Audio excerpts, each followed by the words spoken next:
ও সার্জিসরাও গেছে নাকি? শোরগুলা না গেলে কি আর না গেলে কি। লাইভ চলাকালীন শোর বলে গালি দিল এখন টিভির এক অসভ্য চরিত্রহীন উপস্থাপিকা। আসিয়ার জানা যায় লাইভ টেলিকাস্ট চলাকালীন উপস্থাপিকা সাউন্ড মিউট করতে ভুলে যাওয়াতে এই কণ্ঠ লাইভেই এসে যায়। এদিকে এই উপস্থাপিকার গালিগালাজের তীব্র প্রতিবাদ করছেন নেটিজনরা। সচেতন মহল বলছেন, এই শাহবাগীদের মিডিয়া থেকে সমূলে উৎখাত করতে না পারলে আরেকটা শাহবাগ জন্ম দিবে। কিছু নেটিজন এই উপস্থাপিকা সম্পর্কে অন্য ধরনের মন্তব্য করছেন। তারা বলছেন, আগে যে কাস্টমারদের বিছানা গরম করত, কাস্টমারগুলো এখন বিদেশে পলাতক। সামনে ঈদ, টাকা পয়সা নেই, উপস্থাপিকার মাথা গরম, তাই এমন আচরণ করেছে সে। সর্বশেষ সংবাদ অনুযায়ী এই ঘটনায় উক্ত উপস্থাপিকা জেনিসিয়া বর্ণাকে চাকরিচ্যুত করেছে এখন টিভি কর্তৃপক্ষ।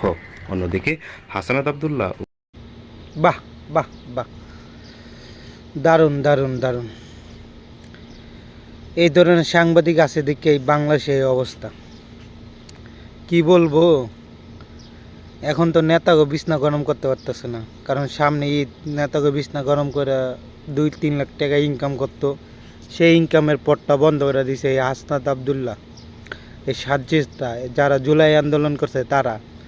নাইতে এখন 2-3 লাখ টাকা ইনকাম, ওকে বেতন কত 20 থেকে 25 হাজার টাকা বেতন এক একটা মহিলা সাংবাদিকের। তো এই জিনিসটা নষ্ট করে দিছে না এরা, তাই এর উপরে তো জ্বলন থাকবে। ওই এটা তো বাংলা কথা, আমার কেউ ব্যবসা যদি নষ্ট করে তার উপরে আমার জ্বলন থাকবেই।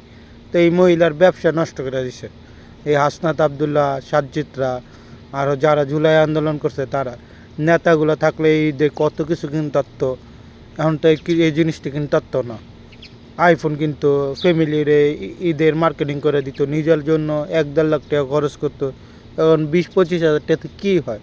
ঈদের বাজারই করবে না আর একটা ড্রেস কিনবে? একটা ড্রেস কিনতে গেলেই লাগবে তার 20 হাজার টাকা। তা আইফোন 60 Pro Max কিনতে পারবো না। সে কি একটা মিস্টেক হয়ে গেল ওগুলো গিয়া, এই জন্যই তো লাইভে গাইল দিতেছে। হ্যাঁ হ্যাঁ।